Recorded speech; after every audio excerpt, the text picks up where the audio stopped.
ഒരിക്കൽ യാത്ര പോയ തൻ്റെ യജമാനന് വേണ്ടി അദ്ദേഹം മരിച്ചെന്നറിയാതെ ഒരു നായ വർഷങ്ങളോളം കാത്തിരുന്നു എന്ന് പറഞ്ഞാൽ വിശ്വസിക്കും. ഇതാണ് ഹാച്ചി. ഇവനെ അവൻ്റെ ഉടമയ്ക്ക് റെയിൽവേ സ്റ്റേഷനിൽ നിന്നും കിട്ടിയതാണ്. അങ്ങനെ അവനൊരു വീട് കിട്ടി, ഒരു ഉറ്റ സുഹൃത്തിനെ. പതിയെ അവൻ വളർന്നു, ആ വീട്ടുകാരുടെ പ്രിയപ്പെട്ട ഹാച്ചിയായി. എല്ലാ ദിവസവും രാവിലെ അവൻ തൻ്റെ യജമാനനെ റെയിൽവേ സ്റ്റേഷൻ വരെ കൊണ്ടുവിടും. വൈകുന്നേരം അദ്ദേഹം തിരികെ വരുമ്പോൾ കൂട്ടിക്കൊണ്ടുപോകാൻ അവൻ അവിടെ തന്നെ കാണും. അതവരുടെ പതിവായിരുന്നു. കാലാവസ്ഥ എന്തുമാകട്ടെ, താൻ ഏറ്റവും കൂടുതൽ സ്നേഹിക്കുന്ന മനുഷ്യനു വേണ്ടി ഹാച്ചി അവിടെ ക്ഷമയോടെ കാത്തിരിക്കുമായിരുന്നു.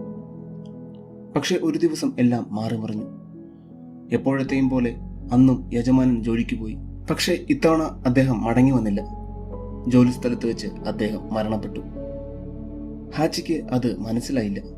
എന്താണ് സംഭവിച്ചതെന്ന് അവൻ അറിയില്ലായിരുന്നു. അവന് ഒരൊറ്റ കാര്യം മാത്രമേ അറിയാമായിരുന്നുള്ളൂ: തനിക്ക് കാത്തിരിക്കണം. പിറ്റേ ദിവസവും അവൻ അവിടെ എത്തി. അടുത്ത ദിവസവും അതിനടുത്ത ദിവസവും അവൻ കാത്തിരുന്നു. യജമാനന്റെ മകൾ സ്വന്തം വീട്ടിലേക്ക് അവനെ കൊണ്ടുപോയി. പക്ഷെ അവനവിടെ നിൽക്കാൻ സാധിച്ചില്ല. തിരികെ റെയിൽവേ സ്റ്റേഷനിലേക്ക് തന്നെ അവൻ മടങ്ങി വന്നു. ദിവസങ്ങൾ മാസങ്ങളായി, മാസങ്ങൾ വർഷങ്ങളും. ആളുകൾ വന്ന് പോയിക്കൊണ്ടിരുന്നു. പക്ഷെ ഹാച്ചി കാത്തിരിപ്പ് നിർത്തിയില്ല. മഴയായാലും മഞ്ഞായാലും ചൂടായാലും അവൻ അവിടെ തന്നെ ഉണ്ടായിരുന്നു.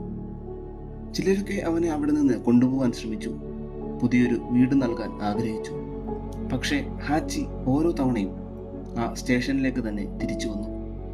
കാരണം അവൻ്റെ ഉള്ളിൽ ഒരു പ്രതീക്ഷയുണ്ടായിരുന്നു, തൻ്റെ യജമാനൻ തിരികെ വരുമെന്ന്. ഒടുവിൽ ഒരു ദിവസം, വർഷങ്ങൾ നീണ്ട ആ കാത്തിരിപ്പിന് ശേഷം, ഒരിക്കൽ പോലും വിട്ടുപോകാത്ത ആ മണ്ണിൽ കിടന്ന് ഹാച്ചി തൻ്റെ കണ്ണുകൾ എന്നേക്കുമായി അടച്ചു. നീണ്ട 9 വർഷങ്ങൾക്ക് ശേഷം തൻ്റെ യജമാനന്റെ അടുത്തേക്ക് അവൻ യാത്രയായി.